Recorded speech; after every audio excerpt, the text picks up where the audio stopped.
the ones where you've underperformed the tournament and you get to the last day and you need to do really specific things so that you can get a second chance. Now they can take it into their own hands, and hopefully, based on what happened for them yesterday, they have learned. They've learned quite a lot, I think, along the way. They had to take some serious beatings. Oh God, there's a first blood! Unbelievable from far away as well. Look at that zoom action, beautiful. Sumail ends up netting it for himself, which of course, you know, I mean, he doesn't have his passive yet, but either way, amazing to get for your mid laner. Yep, great start. He's one of the best heroes to get first blood on. This is already, assuming that this gets to, the lane gets to play a little bit in isolation in the start. I would say Shadow Fiend has a good laning stage against Batrider for the first 2 or 3 levels, and then it gets really hard. So being able to have a bit of a head start might actually end up flat out winning him the lane. That's a really big deal here. We've seen Abed have some standout performances on Batrider for EG across the last year, and this is the game. This is the kind of game that Batrider can just totally dominate if it has a free start. So good for Liquid to get that first blood on Sumail. Yeah, I mean, obviously, I covered the NA DPC, so been anxious to see some NA Dotes coming onto the stream. Very excited to see Quincy Crew, obviously, but EG, as we can see, this first blood being replayed here, so a nice block there. But I don't remember Abed. I mean, I'm sure he plays this a decent amount, but in terms of the NA DPC, didn't really play much Batrider. It was, I mean, they've been flexing his heroes a little bit more often, which they didn't do for that first major. As you probably remember, they picked Puck, and then obviously in the grand finals, literally just Storm Spirit, who was just playing basically the Spirits plus Puck for the most part. But this last season, they've been switching it up a lot, picking these heroes that could be flexed into multiple positions, which I think is obviously a nice thing to have in your bag for the draft. I do think he played that, I want to say yesterday as well, in one of their games, as Taiga finds a kill on Arteezy. That's early. Wow. Yeah, this offlane Dragon Knight with the level 1 stun has already set them up 2 kills, and this is a very meaningful advantage. 1k gold minute 1. Yeah. As far as this top lane's gonna go, we've seen, I don't know how many games we've just seen Brute destroy so far, right? Like, absolutely annihilate the opposition. After 10 minutes you take, or maybe after even less, like 5-7 minutes, whatever, you take the safe lane tower, you start taking over the jungle, ultimately you make a rotation, get kills mid, get mid tower, and the map just shrinks. It is very, very important this game for Liquid. I think it's the most important thing that Broodmother does not have a good time. So that's really, it is a lane to watch up here to see whether Mickey and Insania can shut down Ice enough. Of the safe lane heroes to have, I mean, Axe has been, you know, he's been promoted from off lane to safe lane a lot of these games. This is a good hero, at least historically, against Broodmother. Yeah, it's just a different hero now, though, right? Like, the reason you wanted Axe in the past was that Brood would start making spiders early on, and you could just always fight them and kill them off, and you could never harass the Axe. But with this new Brood, it's a lot more about spell damage from the ulti on level 6. It's a lot more about just, you know, having the raw ability to just fight head on. I still do think Axe is pretty good. Like you said, he should be able to at least stand his ground, but whether he can just bully out Ice, I wouldn't be so sure. I think this is still a lane that Brood will farm in, and so far he's got easily the highest CS on his own team. Looks like all the other lanes are going terribly, comparatively. Yeah, I mean, the Arteezy death obviously didn't help. Abed so far, I mean, it is against an SF who can just raise down all the creeps, but not doing too hot at the moment, but it is relatively early on. I mean, okay, I know that you're going to be a little negative Nancy here with the Hoodwink pick. I do want to talk to you about that in just a moment, but Fly looks like he's going to get off the Earth Spike, but not sure that's going to actually result in a kill, as Arteezy just wants to go back and farm. Ice though, all right, the Hoodwink saved. Nice bushwhack there, but Ice is just going to get bursted down by Mickey and Insania, it looks like, although they need one more right click. No, the Battle Hunger's there, but the health regen from the webs is helping. It's not going to help enough, though, so down he goes finally, and yeah. So essentially all the lanes are being lost right now in terms of EG's perspective, at least by a little bit. But back to the Hoodwink. This is a hero, again, North American Dota, they pick pretty consistently. It's looked okay at times, but a lot of people, like yourself, are not big believers. What are your thoughts on this position 4? I think position 4 on average is going to be the best role for the hero. I'm usually a fan of laning with a hero that I can set up kills with, because one of Hoodwink's biggest strengths is the early levels. Like level 3, this hero actually outputs a lot of damage. You have a pretty good stun in that lane. Similar to Treant Protector, there's just areas of the map your hero is just flat out worse in, right? I think one of the one of the spots Hoodwink is very good at is either side's position, or sorry, tier 1 towers in the side lanes. So either bottom tier 1 or top tier 1 for either team. Those areas have a lot of trees. They have a lot of like little crevices that Hoodwink can surprise coming out from and just landing the spells. But Broodmother just doesn't strike me as, you know, the stereotypical good lane for Hoodwink. Well, only time will tell here. To pressure Taiga. Yeah, Crit does make that Taiga's rotation. dead. He's super dead. Abed ends up getting the last hit for that one, and that is much needed, as we can see from just the CS alone. 11 and 6 for him. As top lane, we're seeing the Berserkers call. Now that the Hoodwink has rotated over, Liquid feels very free to try and get this kill. It's ticking out very slowly. The Fire Spirits didn't hit there, but it didn't really matter. Enough was already there. But Sumail getting chased down by Abed. Now a lot of stacks with that Firefly. And Koikfa made the rotation from bottom, but all he can do is throw out a Breathe Fire. Yeah, this, it's one thing for Sumail to die, but for Koikfa to TP in and fail to connect in time is actually like an added loss. Because now he has to walk back to bottom. Shadow Fiend cannot rotate away from mid lane and go bot yet, and I don't think he wants to full-time jungle just yet at minute 5. So right. Koikfa's going to do the long walk to bot, and obviously Taiga being left alone down here. EG are not going to give him an inch of space, so they bully him all the way away. It's going to take some pretty good damage on the return here, though. This Ghost creep, he could even die. Yeah, that creep is so annoying. Body block from Koikfa to follow. Plasma Field comes out, but Arteezy looks like he's going to go down here. So that's a second death for him, and it's only 5.5 minutes. So, and we didn't really get the chance to talk about just the idea of a safe lane Razor in this particular game, but I mean, again, all these lanes, other than the mid lane, where Abed looking for another kill. 3 stacks of Sticky Napalm with that Firefly again. So despite getting off to a bit of a rough start, that's 2 kills in a row onto Sumail. And now the Acorn shot top with the right clicks of Ice Ice Ice, but the Berserker's Call is going to keep him alive a little bit longer with the extra armor, but it's not to be. Finally, a return kill in the top lane for EG, as this lane was definitely going in favor of Liquid until then. Oh, and Arteezy making a really fast rotation here in top. Into that static link with the Hoodwink setting things up, and a double kill for Ice Ice Ice. And you talk about how important this is from both perspectives in terms of the Brood getting off to at least some sort of a start where you can snowball. Now it's looking a lot better. I know, this is like the most bizarre lasted distribution I've seen in a game this tournament. It's true, that is weird. The position 4 of Liquid has more CS than any EG hero minute 630.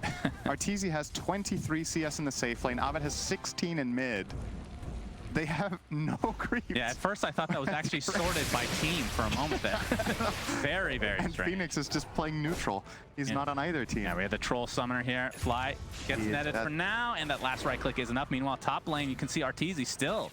He's being a real nuisance up here. He didn't want to play in the bot lane anymore. They're just giving that up completely for the time being.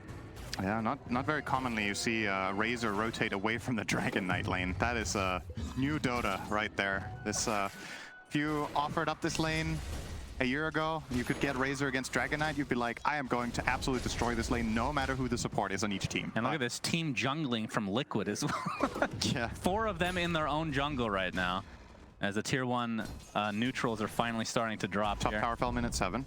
Yeah. So par for the course for Brood. Indeed.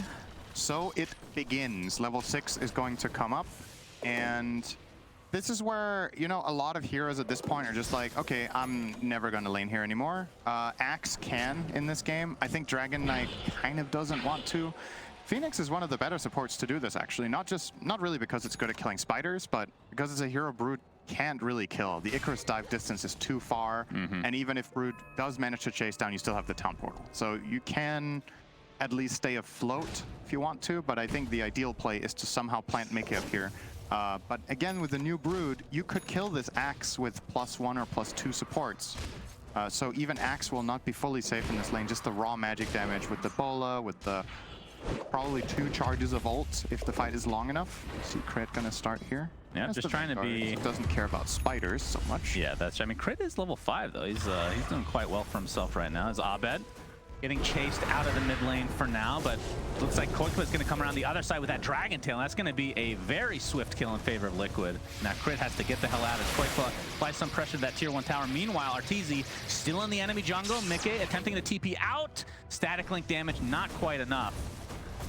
And with this, Liquid going to decimate this tower. I'm not sure if they can get the full. It's going to get to at least about half HP here. Fly's level 6. That is very true. That is a problem for Sumail, who's going to die now. Look at just Sumail! actually that tower himself Sumail right now. dead. That is another death requiem for Sumail. That's 3 deaths for him already at the 9-minute mark. Not something you're used to seeing for him. And Ice, like we saw, just soloing this tower. And I mean, there's no Axen nearby, so they can't really do much. Attempt to deny. Good. It's not going to happen. Okay, so we have cast this game 5 times this tournament. Brood takes Snake Lane Tower, Brood takes mid tower around minute 10, and now Brood takes this jungle. So yes, let's talk about, from our experience of watching this game, what the other team usually does and what they should do. With the heroes they have, nobody can really enter Brood's zone right now unless it's like a 3 or 4 man rotation, because Axe is also susceptible up there. So I think what Liquid should be trying to do, which they were trying, was to get that mid tier 1 tower before Brood got theirs. But that response was obviously great from EG. So what's the play? Wait for next Dragon form, try to hit mid again perhaps, so you can like equalize that mid lane. And most importantly, you need to protect Sumail. He's level 7 on Shadow Fiend minute 10. I mean, that is not good. Off-lane Koitfa on this DK is a level higher, like you said. Static Link, that's a lot of damage on Arteezy, but he's going to get pressure now from Taiga and company. He should be going down pretty easily. And good down kill. He goes. And Sandy in the meantime, Abed. No dive. Yeah, that's a lot of sticky napalm stacks. So that's going to be a trade across the map. Obviously in favor of Liquid here, but no, you're right. The Broodmother just, I don't know. I mean, we can talk about the draft all we want. I don't understand how this hero is getting through.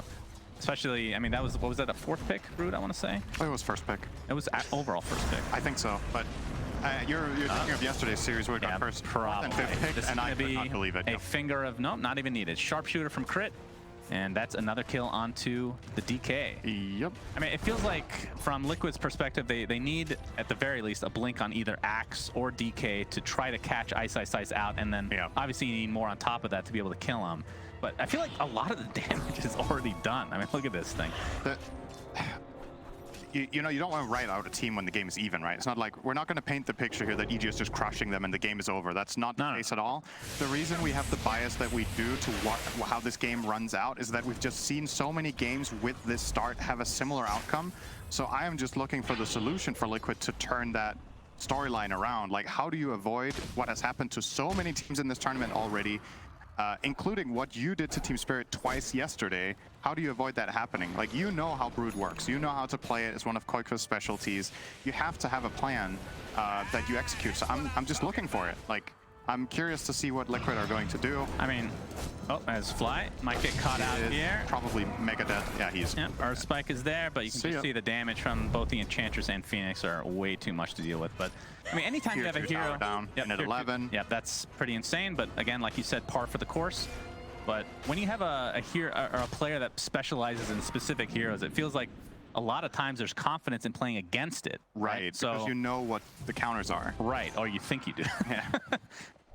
And we'll have to wait and see. I mean, it is, again, Liquid were up pretty early. I want to say about 2K at the, what was it, like 7-8 minute mark, but this has quickly kind of snowballed back in favor of, well, it's about even, I guess, but in terms of map control, definitely in favor of EG right now. Yeah. It's good from Liquid that they managed to get the mid-tier 1, at least when they did. A lot of Brood games we've seen, their mid-tier 1 stays for up until like 15 or 20 minutes. At least getting that down at about 10 is good news, but... okay, we've talked a lot about the Brood. The other hero that I want to focus on from EG is the Bat Rider, where you're playing into basically no natural dispels. So Sticky Napalm is going to be a massive problem that EG or that Liquid have to itemize against. You're looking at Mantas, you're looking at BKBs, Lotus Orb. Manta's going to come out on Axe. Shadow Fiend got shut down really hard. If you're having a great Shadow Fiend game, you're looking at a BKB in like 2 or 3 minutes. If you have a really good time. With Dragonlance, probably a little bit later, let's say 3 minutes. That would be 1,000 GPM here on out for Sumail to make that. That is not going to happen. So you might have to like weather the storm and try to just farm and play defensively out of flat out fear for the Bat Rider to run you over in fights. The problem I see is if you slow down that much, you know you're controlling less than half the map. So you aren't going to get out farmed over time. But tell me about this though, from EG's side. Oh, here's Bat. Yeah, that is the early boots of travel. He's going to set things up with that lasso, and with the rest of the team here, that is going to be a swift one again. in favor of EG, but from EG's like just their lineup perspective, how do you like let's just say it gets to the later stages of the mid game into the late game. They don't really have a traditional carry because Razor is kind of an anti-carry, if you want to call him that. Right. So is that kind of the strategy from Liquid? Try to delay this until you can get to that timing? Yeah, it's true. Razor's game isn't very good either, right? We've been talking about Shadow Fiend. Razor can be a true carry with the talents and the levels. The anti-carry like profile that he has is obviously a part of the hero, but it's not necessarily a requirement. He's going to draw from it as long as he has a target for a static link, right? He doesn't have to remove an enemy hero from the game as long as he drains something in the late game. He has a lot of attack speed with the right talents. He can itemize to become a carry. And in this game, there's some pretty reliable targets and fights. Like if Dragon Knight goes in or if Axe goes in, they're not randomly just getting out of your static link again. Like they're committed. They don't have like Stampede or let's get out. Link again, the bushwhack. And didn't he literally just die? He basically did, yeah. He's going to sit in the fountain a little bit longer. And you can see that the net worth for Mickey, not, I mean, this is position 1 Axe again. Can we get middle of the pack. Can we get a GPM check for Axe for the last minute? It might be minus 20. Yeah, that not so good for Mickey there. All right, Liquid are going to make their own move. They find Ice. Yeah, there's a Blink Dagger onto Koikfa, into the Dragon Tail, and a lot of magic damage with the egg being expended as well. They are not taking any chances. They saw that juke the other day. I mean, that was Koikfa himself making that juke. So like, just make sure you lock him down. I just need the stun. That's what it takes. 4-man rotation with their spells used. Sumail, yes, nice Requiem just in time. The static link is applied though. Arteezy getting bursted down with his magic and the impetus to finish him off with a Finger of Death is going to use to take out the Phoenix. It's a 1-for-2 if you want to include the Broodmother kill earlier. Now make it an even trade in terms of numbers alone. That's Sumail getting surrounded again. Abed and the Spiders with that Firefly. Nice illusion. Manta, or I guess it was the illusion rune being popped technically. And that is another death through Sumail. And this is a buyback onto the Phoenix. That was so does EG want to continue here? Crucial rune. If he doesn't have this illusion, he dies instead. But now he gets the kill on Shadow Fiend.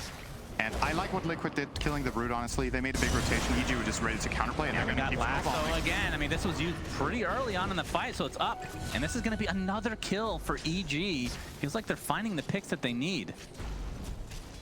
Yep.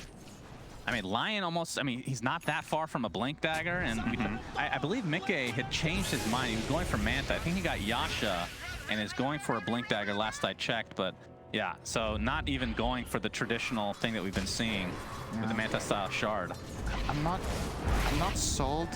The reason I'm a little bit worried about him going Dagger is that he gets one shot, right? He has a blink call, but against this lineup, he's not getting out again. He's going to get drained by Razor. There's going to be the Batrider Sticky Napalm. He's blinking into a team that has really good counter stuns. Like there's the Hoodwink Bushwhack. There's Lion Hex, who, you pointed out, will have a dagger soon. He's got to be really, really careful with how he initiates. I guess Sumail's BKB is coming up. That's a very, very important timing for Liquid. All right, Koikfa's in. Yeah, the Bushwhack misses because of the long-ass TP on that outpost. And as a result, yeah, it will be a pickoff on Fly. Gonna delay his Blink Dagger timing just a little bit there.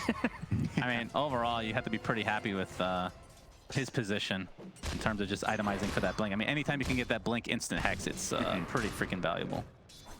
So I think the next timing that you're looking at with Liquid is Sumail having the BKB and max souls, and Axe having the dagger. Then I think you have a good opportunity to take a good fight.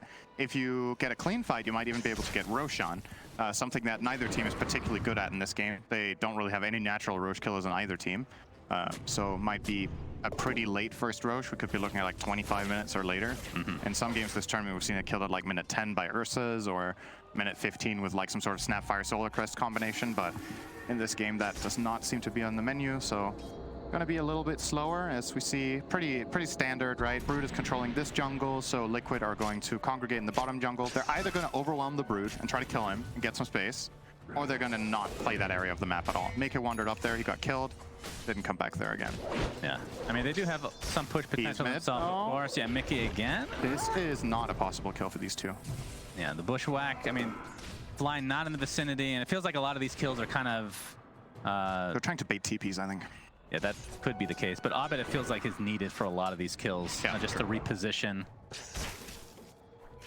Like you said, the Liquid jungle is officially EG's right now. Does BKB on Abed?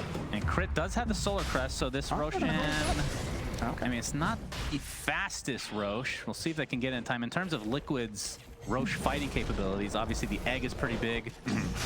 No blink, I believe, not on Mickey quite yet. But in terms of the AoE, not a huge presence aside from Phoenix. The mindset for EG here might be, we have bad BKB, we think it overpowers everything. So if they come and fight us, we think we can win.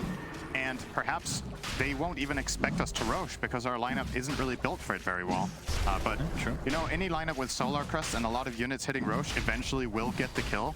And this was, I don't know, a grand total of 30 seconds killing this Roshan. I'm guessing Liquid kind of know this is happening. They haven't seen a hero on the map for... Well, it's either that or they're smoke ganking, right? Right. But the spread that Liquid had on the map for that did not look like they were expecting a smoke, right? They were totally split out, multiple cores farming in the jungle close to each other, usually not how you react to smoke, so they're just willingly conceding this Aegis. And I would imagine that we're gonna see Batrider, probably EG looking to make a smoke move relatively soon. They don't really have any objective to claim up here. I don't think it's high ground time just yet. So looking for some sort of an initiation where you take advantage of Batrider's 9-second BKB, of the Brood pipe, or you just park Brood top and force rotation out of Liquid so that you can win that 4v4 that you force somewhere else, or even 4v3 if Brood is scary enough. Right. Those are the options that you always have with this hero in your team. By the way, seeing Ice going for the full aura build, not just the pipe, which we've seen some do. He's going Greaves in addition. So very aura heavy. Very cool. Okay. And that does mean, because we were debating, like, okay, can Razor carry this game? They're definitely invested in the idea that both Brood and Bat will be utility. Yeah, Batrider can do a lot of magic damage, obviously, but there's one physical hero in their team right now. Fly Smoke's going to be popped here. Taiga, not spotted out quite yet, but wow, that was right after the TP too, so that'll be a freebie for EG, as Arteezy will steal all that beautiful damage. This is going to be kind of an annoying kill, actually. Oh my, Koikfa caught out, though. He gets the Dragon Tail up, attempting to TP out. Bushwhack is there, though, from Crit. And that's going to be a kill for Abed. I think Koikfa might have counted the seconds there and thought he could get out, but Hoodwink being level 10 has that Bushwhack cooldown talent. One of the best level 10 talents in the game, in my opinion. -4 second cooldown on your primary stun. It is so good. And I can really tell you play Hoodwink, just knowing that level 10 talent. Yeah, man, you got to play a lot of Dota to know what your talents are. Well, Hoodwink specifically, I feel like a lot of people do not play this hero right now, in pubs especially. I mean, the reason I have a relatively strong opinion on the hero is that I play it a lot, right? Right, you want it buffed and have like my own experience. This is your own propaganda for Ice Frog. I understand how you work. I'm not gonna. Yeah, and I absolutely hate Brood, so please nerf it. I mean, there's nothing in the tournament so far that indicates Brood needing a nerf. That's just my own personal bias, right? Yeah, I think, yeah. We'll have to wait and see how the tournament continues. Maybe there's a grand plan to it all, okay? There might be. And maybe the Greaves is not good, you know? Maybe that's what will be EG's end. Yeah, buff Greaves. But right now, I mean, Liquid, it feels like they're very... dangerous move, the double blink here. Yeah, Arteezy pops the BKB, going on top of Sumail. Can't even pop the Requiem, attempting to TP out instead. It looks like he'll be successful as the egg comes out. Will stun Arteezy through that BKB. In the meanwhile, Ice. Looks like they want to continue the pressure, but I mean, Sumail went all the way back to base, so they're not going to have a lot of that damage, but it looks like Arteezy is going to be taken out. But that is, of course, just the Aegis. Sumail still waddling back to this fight. Eventually will make it. Koikfa gets hit by the Acorn shot. I believe that was a stun there from the Axe initiating in with that Blink Dagger now that he has, but the Impale's going to be there. And Arteezy stealing all that beautiful damage from Mickey. Sumail dies in the backside. Actually, no, that was the Requiem getting a kill, in fact. 2-0 in favor of EG. Sumail looks like this will probably be the Death Requiem for him finally. And EG, a very scattered fight, but they come out way ahead. 4-0. If you think about how Batrider and Brood work as heroes, right, this is the kind of fights they want. They have all the terrain advantage in every fight over heroes like Shadow Fiend and Dragon Knight until Dragon Knight has Ags. They're just plastering the area in webs, and Batrider flanks from the back when BKBs are down. You have no escape path as Liquid in this fight. Like, you're stuck on this high ground, and the enemy team all have like cheat codes on where they can just move around everywhere. So it's really difficult.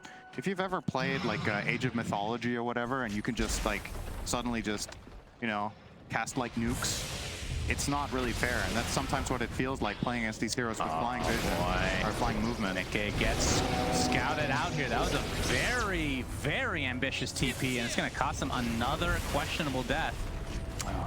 And it's funny because in that last fight, I thought that it was a death requiem from Sumail because I've just been hearing him die over and over. There's a real requiem, and then a death requiem after. Yeah. Looks like he's going towards Scott. He has the 8-second BKB now, but it feels, I don't know, the double BKB, I mean the double blink, I understand why they're doing it, but there's so much pressure on them to initiate, but they're not really getting the fights that they want right now. You can kind of understand where they're coming from when you see how the fights play out, right? Yeah. Like in terms of mobility, they're just dwarfed by the EG lineup, so you kind of have to itemize some sort of way of fighting because you lost map control to Brood, so you need to fight your way back into getting some map back. You can only fight your way back against Brood and Bat if you have catch, so you have to buy that catch because your lineup doesn't have it. And then when you buy that catch, well, you get 10 seconds. If you don't get the kills, Batrider and Brood are going to win that every time. And I love the way Arteezy started that fight for EG. He literally just popped BKB, ran into 3 heroes, static linked Sumail, forced him to TP base, and yeah, Liquid kind of held their ground and fought for a while, but their biggest damage dealer was in base healing up. And when he connected back, like you said, he did get off a Requiem, but it wasn't a great one, and then he died straight after. I mean, they're just struggling, I mean, for the most part with damage. I mean, we talked about how Sumail has died a bunch of times. That makes sense, but then your position 1, it just feels like you're an offense. Easy pop the BKB just in time. Dealing some damage from Sumail. The Requiem coming out, but the lasso cancels it. The egg is about to pop, though. It's going to be close. Sumail staying alive for now into the Requiem. This is exactly what they needed. They get the kill on Abed. Arteezy looks to be next.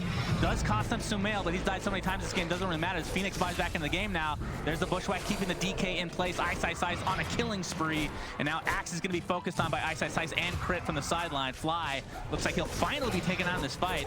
And this did cost a buyback from Liquid, but they're at least getting some kills here. Mickey, in the meantime, pops up Berserker Skull, buyback onto the Lion now. And they're actually going to TP into this outpost, so Taiga will be able to get out.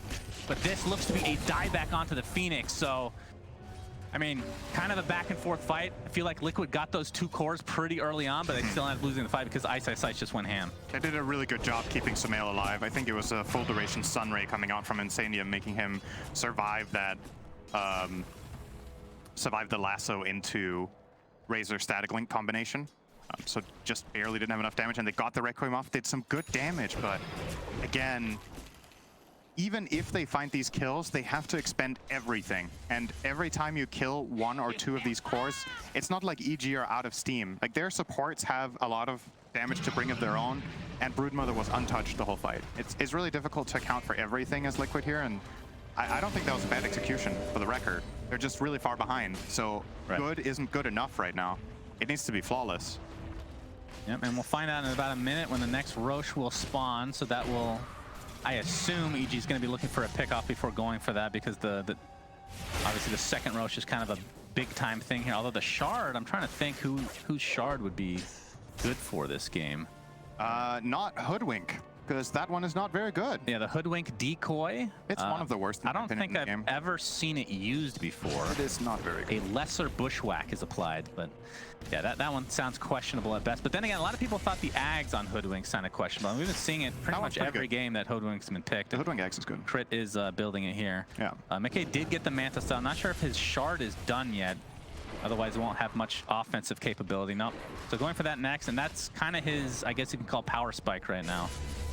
Where, and that's a lot of the damage that are missing. I mean, again, you pick a position 1 Axe, that's literally what you're picking it for. Right? I don't think I've seen that hero win yet. What? Position 1? I've seen it. Did it win yesterday? Probably. We cast an Axe game yesterday with Carry Axe. I don't remember if it won. I've definitely seen position 1 Axe because I always feel happy when it happens. Well, I mean, we've seen it, but it's won. It has won? Yes, okay. For sure. Okay. Making that up, but I'm pretty sure I'm right. Yeah, I'm also making up that it hasn't won, so we're good. All right, we cancel each other out. Very nice. McKay, the smoke, it is popped. Looks like they had the vision there, but that's the initiation. Again, this is from EG's side, bringing Mickey to the high ground, trying to get healed by Insania, but just gets bursted down. Very quick kill for EG and no buyback for Mickey, so Taiga has to get the hell out, but they're going to focus their pressure onto Sumail. Bushwhack does miss, but Sumail pops the BKB, trying to go for the Requiem. Ends up dying shortly after, though. So 2 for nothing, and this is where the building damage comes in. And again, Roshan, another minute and a half, so we'll see how much damage they can do to these buildings in the meantime. I mean, again, that's kind of the issue of the game in a nutshell, right? You have the initiation on Liquid, and EG is the one initiating. Yeah. Right?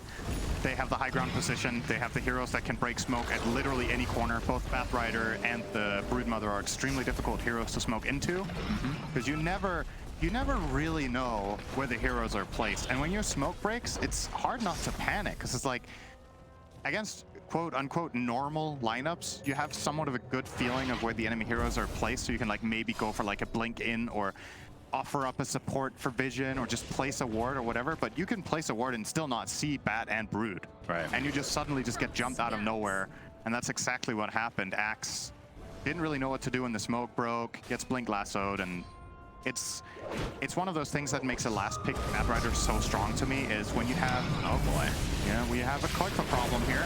Yep, that's a lot of FPS problems too, but it's not going to matter for EG. They're going to take them out instantly. But there's initiation from Mickey onto a bunch of spiders, but look at that hoodwink freaking stun, man. Jesus, that hero is actually insane this game, Sinner. I'm not just saying that. Mickey, in the meantime, looks like he's already at half HP, trying to run away. 2 dead already. Buyback onto the DK. Koifa can't really do much. Another beautiful stun setup from Crit, and this looks to be the end of game 1. My goodness. Bushwhack MVP. Not even the hero, just Bushwhack. Yeah. We've had a couple of Hoodwink games where Hoodwink looked great. I mean, I'm very impressed. I think Crit has played a great game here for 2 reasons. First of all, his spellcasting has been great. Secondly, he and Batrider have somehow managed to work together, which is impressive. Because I'm telling you, ruin each other. Well, from what I've heard from other regions is that during the just the DPC in general, a lot of other teams weren't picking this hero, but NA was consistently. They have a lot of practice. Yeah, exactly. At first, it was kind of underwhelming. I've said that on record. As we see a billion spin webs into the fountain, don't think that regen stacks though, Syndra. No, it does not. That would be hilarious if it did, though. As GGs are finally called, and Liquid, they are 1 loss away from being eliminated. Of course, if they win the next one, then we go to tiebreakers. But you gotta ban Brood. What a bold choice.